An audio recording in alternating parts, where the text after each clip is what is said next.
Picture this. A line of fans wrapping around a Los Angeles compound before the sun is even fully up, all waiting for one thing: a chance to hold something official with SB19's name on it. That's exactly what unfolded this week, and the numbers alone tell you this wasn't a small gathering. I'm your host, and this is StageWire, bringing you the story behind one of the biggest P-pop moments America has seen this year. By the end of this video, you'll understand why industry insiders are calling this the start of something much bigger for SB19 in the United States. Let's start with what actually happened.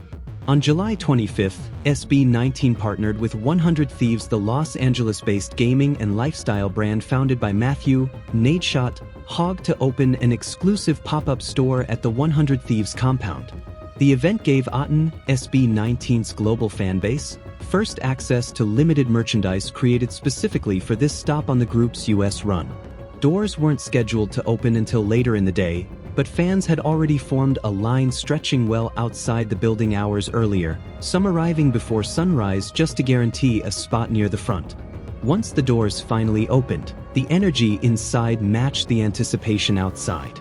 Fans moved through displays of apparel, accessories, and collectible items designed specifically for this stop, many stopping to film everything before they even reached the checkout line.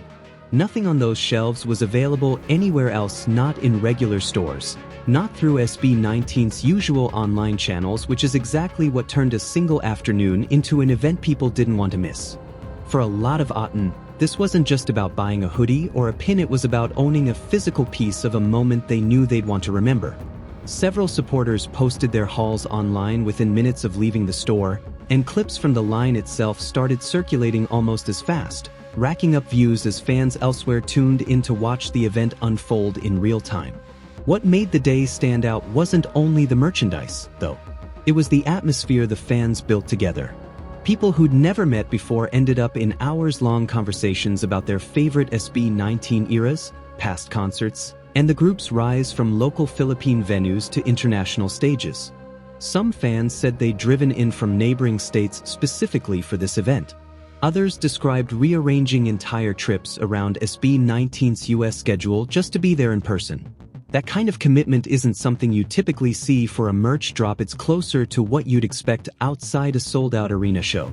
Despite the size of the crowd, the event stayed remarkably organized. Fans followed the line procedures, gave each other space, and kept the mood upbeat rather than chaotic, a detail that reflects the culture SB19 has built around its fanbase over the years, one rooted in patience, unity, and gratitude rather than pushing and shoving for a shirt. For anyone just discovering the group through this story, a little context helps explain why a merch line could pull this kind of turnout. SB19, made up of members Pablo, Josh, Stel, Ken, and Justin, debuted years ago as one of the first Filipino acts built around the same idol group training model popularized in Korea, and they've spent nearly every year since pushing that formula into new territory rather than copying it. They've picked up chart placements, streaming milestones, and a reputation as the group that proved P-pop could hold its own outside the Philippines. Along the way, individual members have also carried the group's name onto international platforms on their own, building the kind of track record that made a moment like this pop-up feel less like a surprise and more like a natural next step. Now here's why this particular pop-up matters beyond a single afternoon. SB19 teaming up with 100 Thieves isn't a random pairing. 100 Thieves has spent years building a name for itself at the intersection of gaming, streetwear, and youth culture, working with some of the biggest names in esports and entertainment. Bringing a Filipino group into that world signals something bigger than a merch collab. It's SB19 stepping into an audience that has very little overlap with traditional K-pop or P-pop circles, and doing it successfully. For a group that spent years pushing to be taken seriously on the global stage, that kind of crossover exposure is hard to buy. It's the kind of partnership that puts SB19 in front of gamers, streamers, and streetwear fans who might never have clicked on a P-pop music video, but who'll happily line up for a brand they already trust, and that's a door plenty of artists never get the chance to walk through. And SB19 clearly noticed the turnout too. Shortly after the pop-up wrapped, the group posted a message online thanking Otten for waiting in line from morning into the afternoon just to support them, adding that this was only the start of what's coming next for the group in the US. It was a small gesture, but it captured the mood of the day pretty well. This wasn't really about merchandise. It was about 5 artists from the Philippines watching, in real time, just how far their fan base is willing to go for them on foreign soil. That question of how far is worth sitting with for a second. Just a few years ago, a Filipino act pulling a crowd like this in Los Angeles would have sounded far-fetched. Now SB19 is being talked about as one of the clearest examples of P-pop's ability to compete on a global level, not just within Southeast Asia. Their success has become something of a blueprint for other Filipino artists hoping to break into international markets, and this pop-up is just the latest data point in that story. Here's where it gets even bigger, though this pop-up was only one stop on a packed week for the group.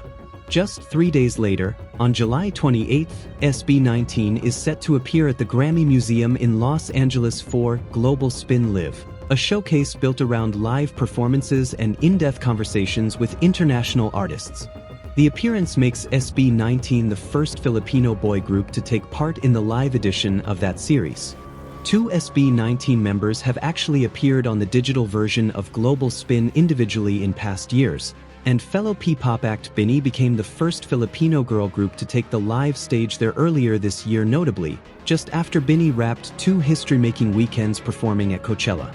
Seeing SB19 follow that same path says a lot about how quickly the door has opened for Filipino acts on platforms like this one. Tickets for SB19 sit-down reportedly sold out within a minute of going on sale. Then, on July 30th, SB19 heads to Chicago to perform at Lollapalooza, becoming the first homegrown Filipino act ever booked for the festival's main stage lineup.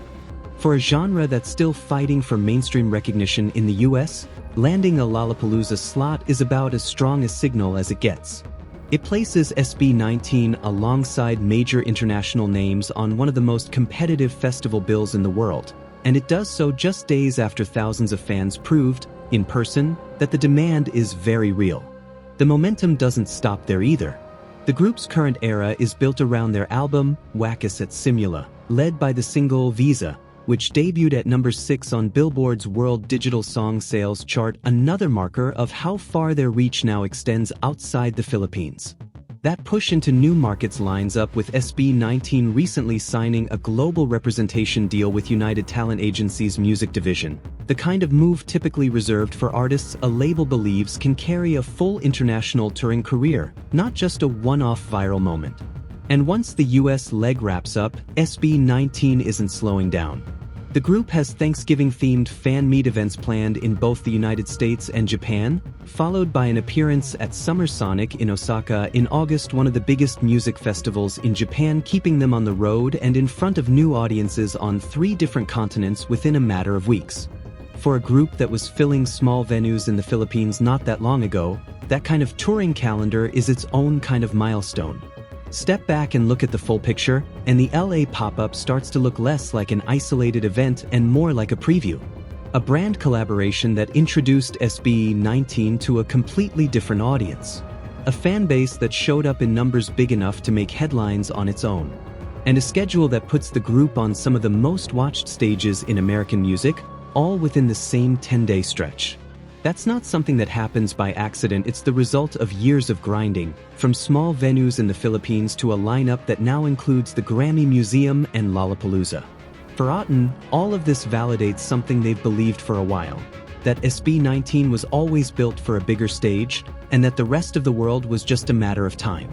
For SB19 themselves, it's proof that the audience is already there, waiting, they just have to keep showing up.